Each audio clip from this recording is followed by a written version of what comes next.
د لوی سپېڅلي څښتن تعالی په سپېڅلي نامه چې ډېر مهربان او بخښونکی دی.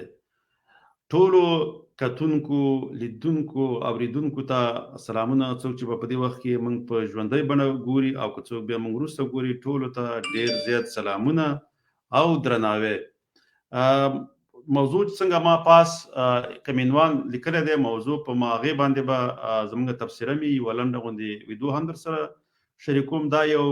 شیعه عالم دی او شیعه عالم چې د افغان طالبانو په اړوند څه ویلي دي، هغه به تاسې اول دغه 2 دقیقې ده، خو هغه به خیر کیدلی شي په منځ کې زه ودرومه، لږه لنډه غوندې تبصره پرې وکړم، بیا به دوباره بېرته ولګو. نو دغه د شیعه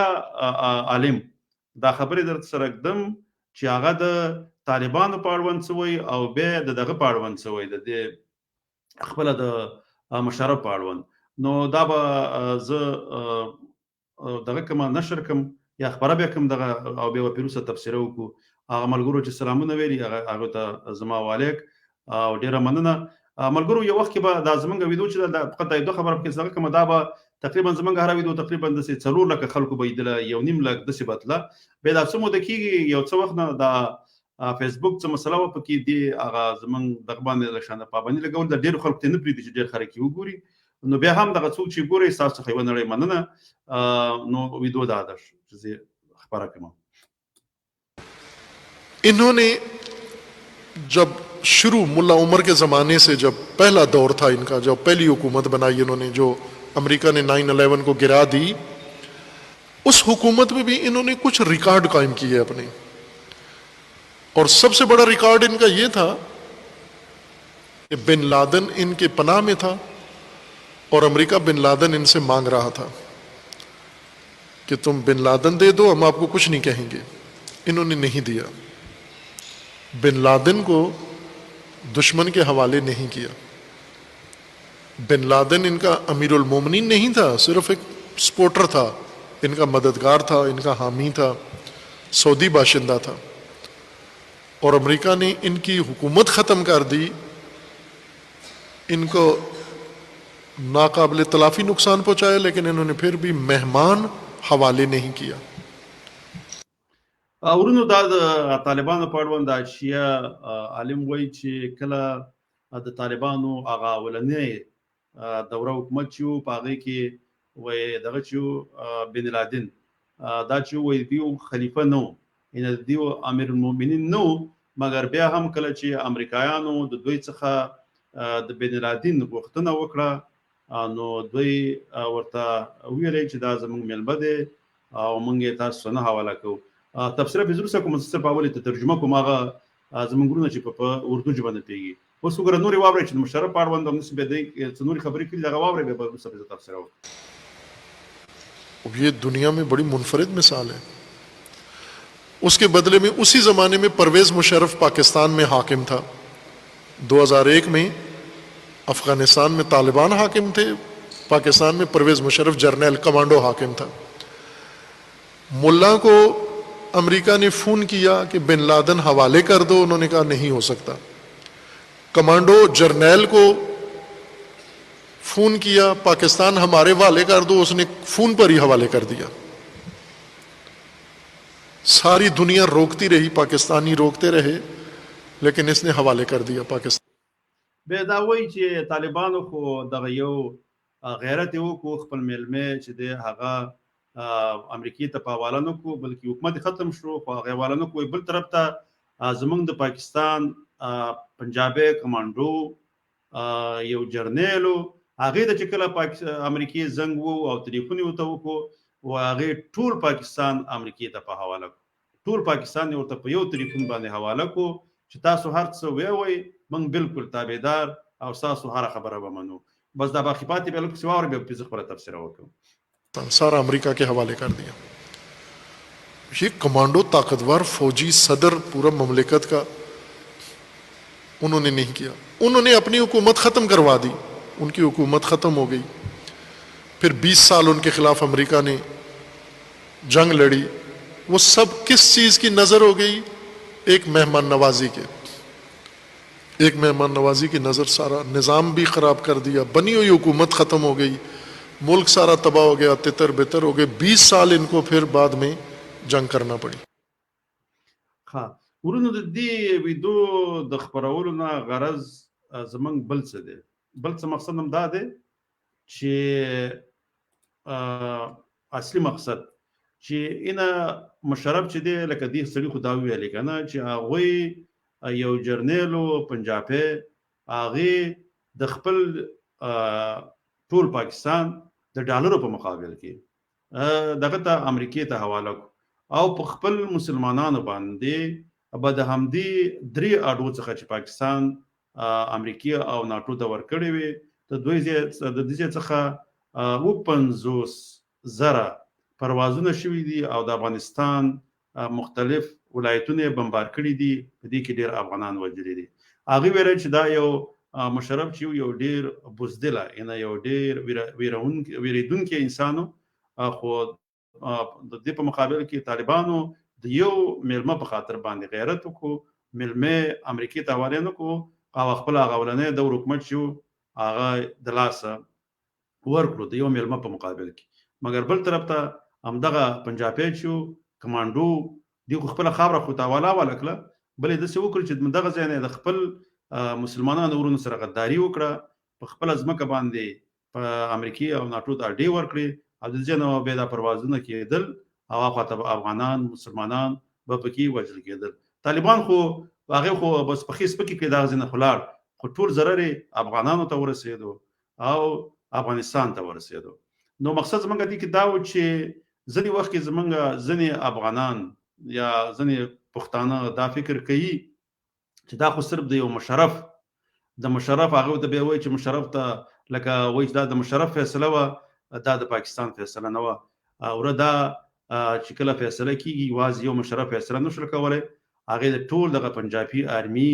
د هغه وخت د ټول جنرالانو سره په مشترک ډول باندې دا فیصله کړې وه چې د ډالرو په مقابل کې به دغه خپل خاوره امریکا ته ورکو او د دې نه دغه کومې نظامی اړیکې چې دي د دې نه هم دا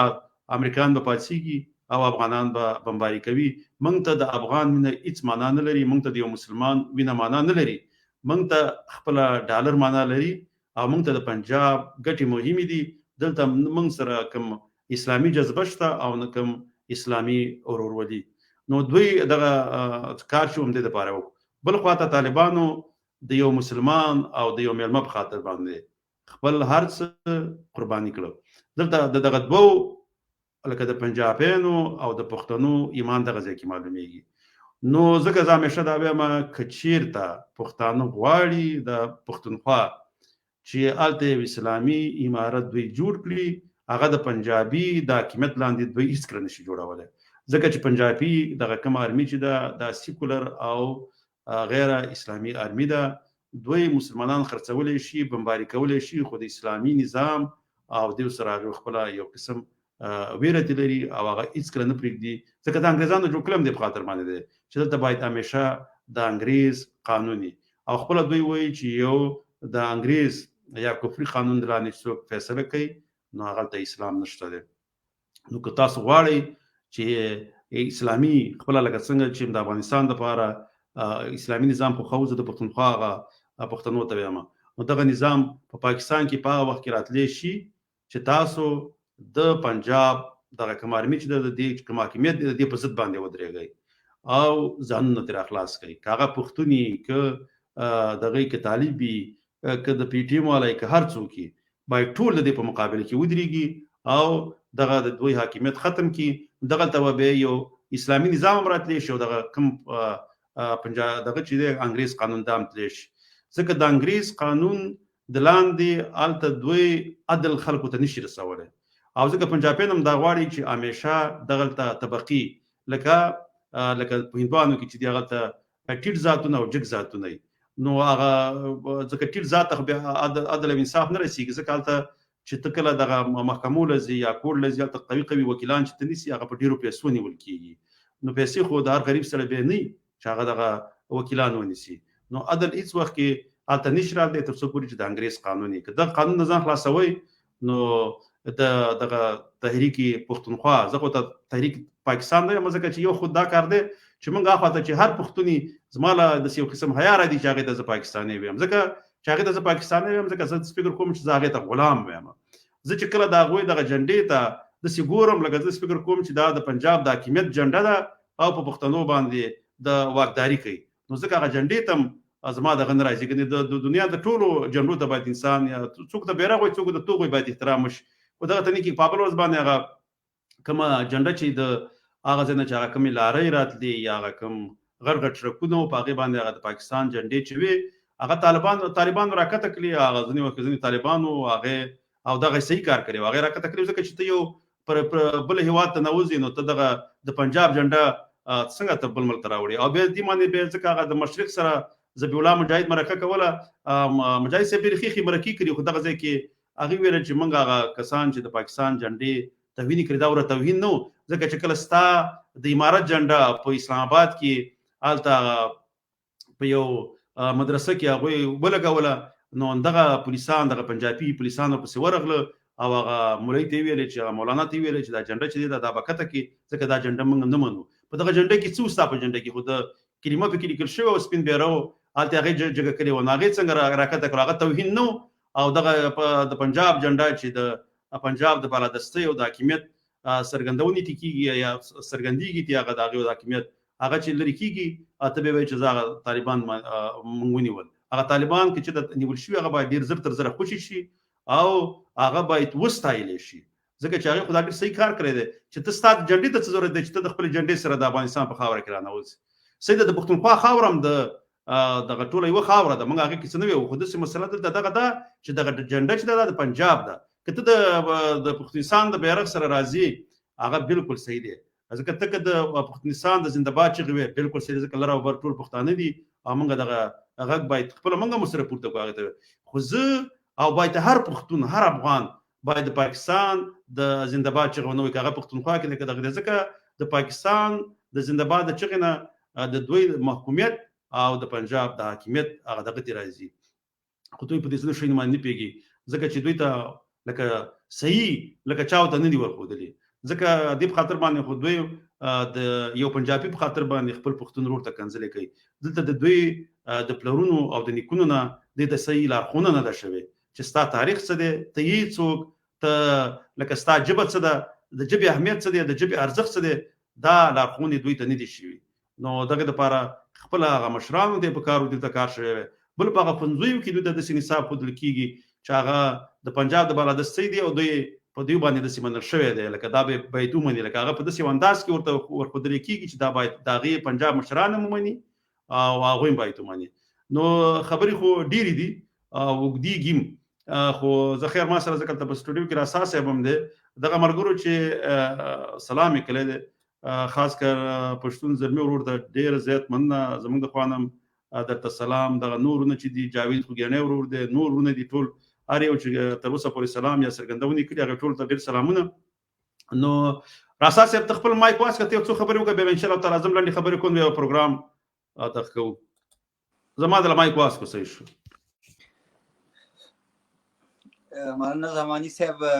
ټول دوستانو ته چې همدا زمونږ په ژوندۍ بڼه ګوري ټولو ته سلامونه او نیکې هیلې نو تاسو همیشه زمانی صاحب په دې ارتباط خبرې کوئ چې دغه پښتانه سره یو ځای شي او دوی باید په خپلو ګټو او خپلو هغه ملي دغو باندې باید سره پوه شي چې زمونږ که چېرته دا پښتانه سره یو ځای کېږي نو دې کې د ټولو ګټه پکې خپله د پښتنو ده پښتانه پکې د عزت خاوندان کېږي د ابرو خاوندان کېږي د یو ملت خاوندان کېږي د خلکو رهایان کېږي ځکه چې به یو ملت دی یو جغرافیه ده خیر پر صورت باندې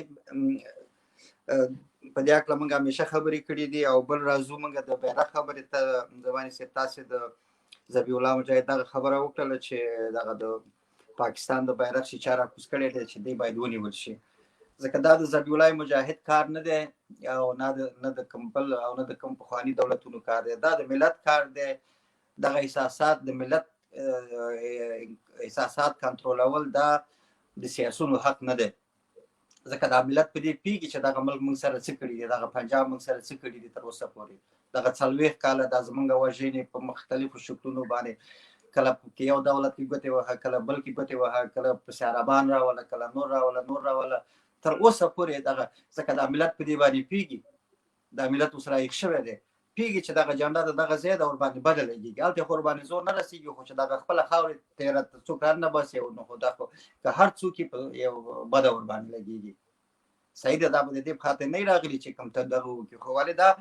هغه ډیپلوماتیک دغه اصول هم نه دي داسې چې د په موټر کې دغه کې د بیرغ دغه روان شه په بله خاوره کې ګرځه زه دې کې به خبرې به سره شریکوو ځکه مسله داسې ده چې یو خو ګیلمن وزیر هم نیول شوی دی د پښتون ژغورنې غورځنګ دغه یو زموږ یو ملګری علي وزیر د څه وخت نه هلته په زندان کې دی دلته د افغانستان دا کومه داخلنۍ ځینې دا کوم حالات چې هلته جوړ شول د هغې سره هلته پښتون ژغورنې غورځنګ هغه ځینې فعالیتونه هغه هم لږ شانته داسې کم شوي دي بیا په هغوی کې هغوی هغه ځینې مشران چې دي ځکه دلته خو دغه لږ بند دی نو هغوی ډېر زیات نیول کېږي عثمان کاکړ صاحب چې کله شهید شو د هغې موسه پورې هغه دوی ویله چې یوه جرګه به راوغواړو او جرګې ته به دا خبره کېږدو چې چا وژلی دی لکه هغه خو چې کله هغه سنټ کې اخرنی تقریر وکړو نو هغې هم ویلې چې ما ته ایس آی اخطارونه راکړي دي او ما ته یې د مرګ واخ کړی دی نو خو دې نه خو ثابته ده چې وژلی خو دغه د ایس آی خلکو دی پاکستان په خپله په هغه ټارګټ کیلینګ یا هدفي دغه کې هغه شهید کړو خو مسله داسې ده چې داسې ډېر زیات ځکه د پی ټي ایم غړي او د پښتنو هغه سرکښ مشران دوی ډېر شهیدان کړل خو لکه هغو ته داسې لکه دې ته داسې ورونه ښودل شوله دغه پنجاب بي آرمي ته یا دغه ایس آی ته چې لکه هغه بدل دغه سلو کارو سره اوسه پورې نه شوی نو د هغوی هغه سترګې سرې دي هر یو چې د پښتون د وسایلو یا د پښتو د حق غوښتنه کوي هغه بس په دغه هدفي وژنو کې قرباني کېږي نو بخښنه غواړم دا خبره دې نصب دی چې دا پنجابیان دي ډېر زیات خیر دي کله چې داسې یو پښتون مړ کړي یا داسې یو قومي مشر یا سیاسي مشر چې مړ کړي نو په هغه اولو ورځو کې ورپسې هغه میډیا یې هم راغستې چې دغه کمیسیون به جوړ کړو د قاتلین به را پیدا کړو داسې کې هغې پوهېږي چې بس پښتانه هم هغه د ورځې خلک دی په هغه ورځ باندې وغولئ چې په میډیا وغولئ چې یو چاته یو څو روپۍ ورکړي کته پورته ویغولئ هغه مشران هم مړه کړي او بیا خپېږي چې بیا یو میاشت وروسته هېڅ خبر هم دی ځکه پښتانه خو بیا هر څه هېروي دی هماغه د میدان هغه د سات خلک دی ځکه چې دلته یو پښتنو ته یو زماني صاحب یو شعور ورته پکار دی یو دغه ورته پکار دی چې دا پښتانه خپل ځان وپېژني خپل قوم وپېژني خپل ملت وپېژني خپله جغرافیه وپېژني خپلې ګټې وپېژني دلته یو کومنټ راغلی څه دې سره هم لږې خبرې کوو د عاطف خان ورور دی افسوس چې وشل ځکه دی خو یو د پښتو لیکل ډېر مشکل دي ځکه دا ځینې پښتو لیکل دوی نسي کوي چې هغه ملای صحیح نه وي بیا دغه نه افسوس چې 20 کاله خو هغه غلط لیکلی چې 20 کاله تاسې د افغانستان اصیل بچي طالب خلاف تاسې مهم کولو عاطف خان د چل چې موږ خو 20 کاله مهم لکه مهم نه دی کړی ځکه تاسې لیکلي هغه ته وایم موږ لکه هر څوک چې دغه هیواد ته راځي او دغه هیواد حکومت کوي که هغې کې څه غلطیګانې پکې هغه به موږ په ګوته کوو که هغه طالب وي که بل حکومت وي دا داسې نه دی ځکه چې باید هر نظام چې هلته راځي باید ډېر خپلواک واوسېږي د پردو حکومتونو اغېز یا د هغې د لاسوهنو لاندې دوی حکومتداري ونه کړي نو دې په خاطر باندې او داسې چل دی چې طالب چې دی په ګټه کې خو ګوره اوس د طالب حکومت دی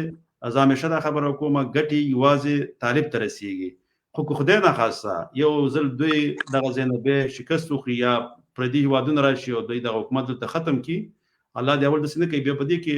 ټول تاوان یې ټول پښتنو ته دی ټول افغانان افغانستان ته دی خو ګټې خو د دوی خپل ځان ته دي په تاوان کې ټول پښتانه راځي ځکه دوی اول د پنجاب میډیا بیا دغه نورې د ایران میډیا او دا ټول داسې دي چې ټول طالبان ورته داسې ټول پښتانو ته ښکاره کوي دا طالبان دي بیا چې کله او دوی خو ټول اول خو دوی دغه د طالبانو خو دا دغه هم د کړنلارې هم داسې ده چې هغوی قومیت پسې ګرځي هم نه خو بیا هم هغه پښتانه په ټول په همدې کې طالبانو کې دغه کې او بیا چې کله دوی لکه په شکست کې شي ګټې خو یوازې خپل ځان ته خو شکست چې دی هغه بیا د ټولو پښتنو په تاوان او په ضرر باندې تمامېږي نو موږ چې دې د کومه لارښوونه یا وړاندیزونه کوو موږ به په نیوکې هم کوو ځکه چې دوی چې دلته دغه حکومت هم کوي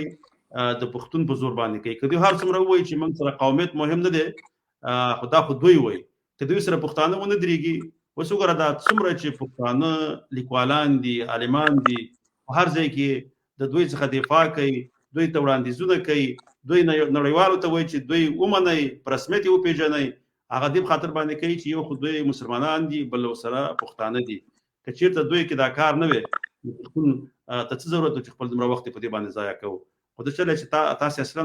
یو خو ته لکه په سیاست باندې نه پوهېږي دومره، ځکه چې کوم تنقید چې دی کړی دی ځکه دا د صحیح کړی دی. بل تا زموږ پروګرامونه پوره به یا کتلي به دي نه یا به پوره معلومات درته نه، بس فقط یو شی دی هغه دې ولیکو. نو بس دغه تا ته همدغه جواب و. راسا صاحب ته خبرې کوه که بل چا څه دغه کړي زه هغه هم راخلم. او نو زه زماني صاحب دغه د مجاهد صاحب یو بل خبرې ته راځم. نه څنګه راسا صاحب څه دی یو بل دغه هم کړی دی، وایي دا د تاریخ اشرف غني را برباد کو. 20 کلنه کله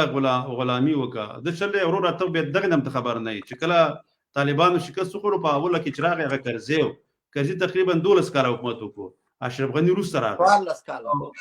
او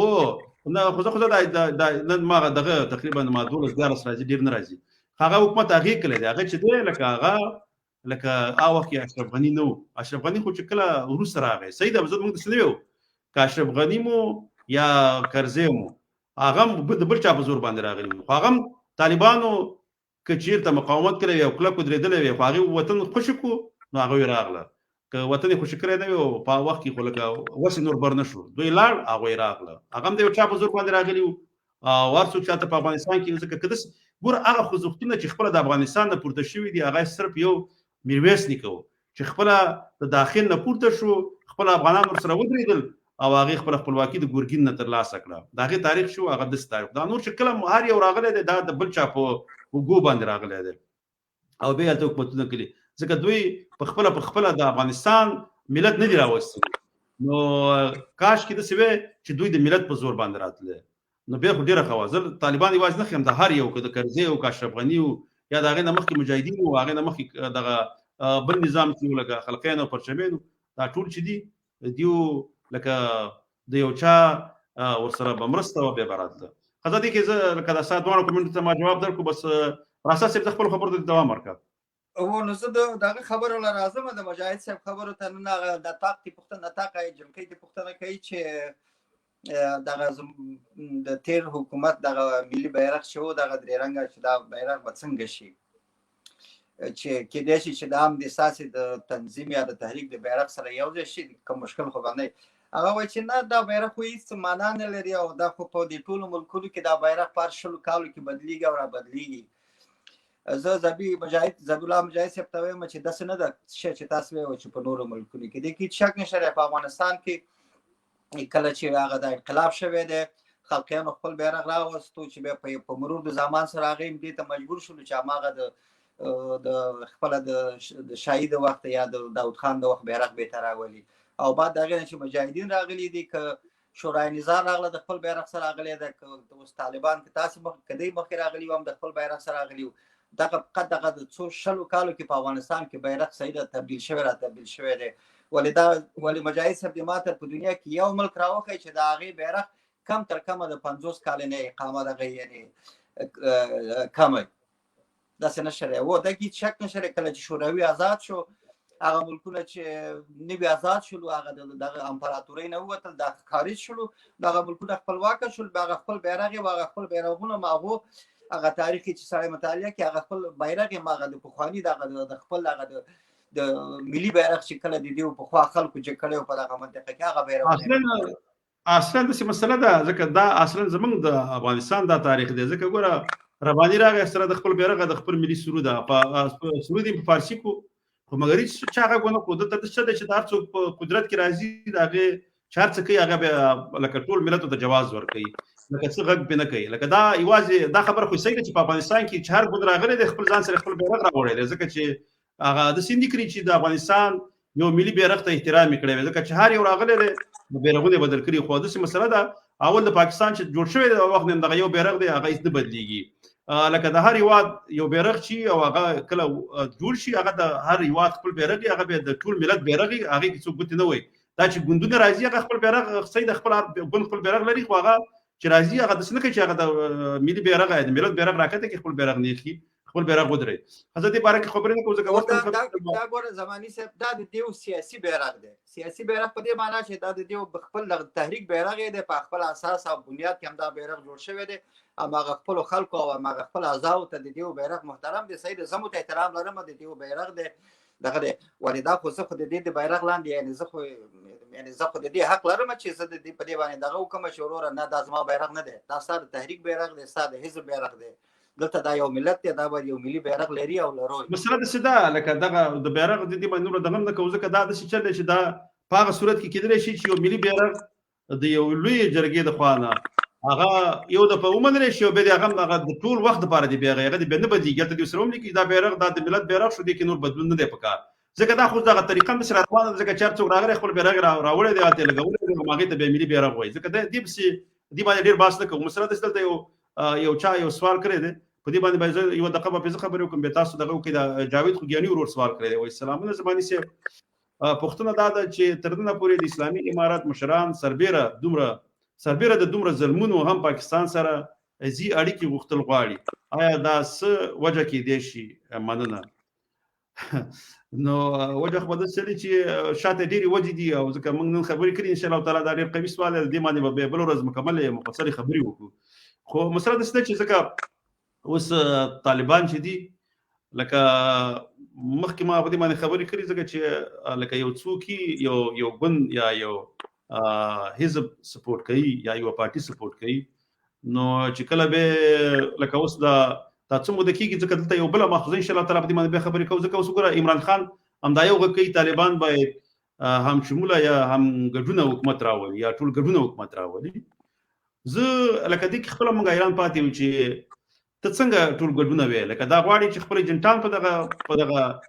طالب دا کوم دغه چې راوستلې ده اوس چې کوم د دوی کومه دغه جوړه کړې ده کابینه، په دې کې غواړي دوی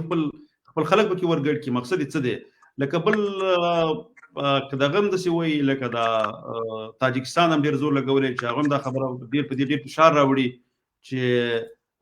ټول ګډونه حکومت دې جوړ شي، تاجکانو را دې پکې ډېره برخه ورکړی شي. لکه دا خو صحیح ده، لکه طالبان هم په دې وخت کې لږ مجبوره دي ځکه چې څوک نشته چې هغوی یا په رسمیت وپېژني، لکه شاوخوا ګاونډي هېوادونو کې څوک شته، که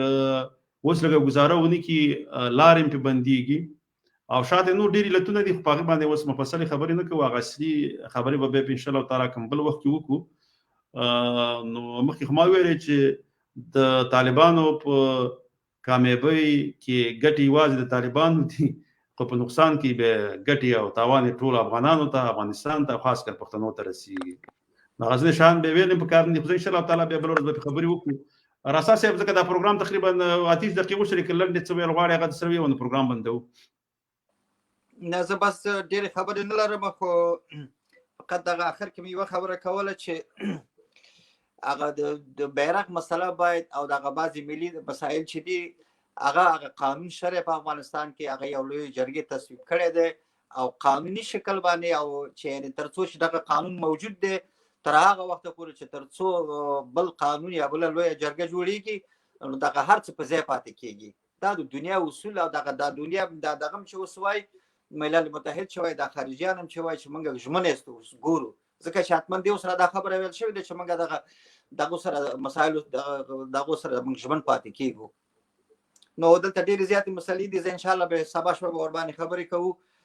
نو بس دوستانو شپه په خیر او سبا انشاءالله تعالی کوو کوم مېلمه موږ سره به راځي د خیر سره. نو تر سبا یا بل ویډیو پورې یا بل پروګرام پورې په لوی الله جل جلاله سپارم. خوشاله آرام او سوکاله ژوند ولرئ. ملګرو خدای په امان، الله په امان.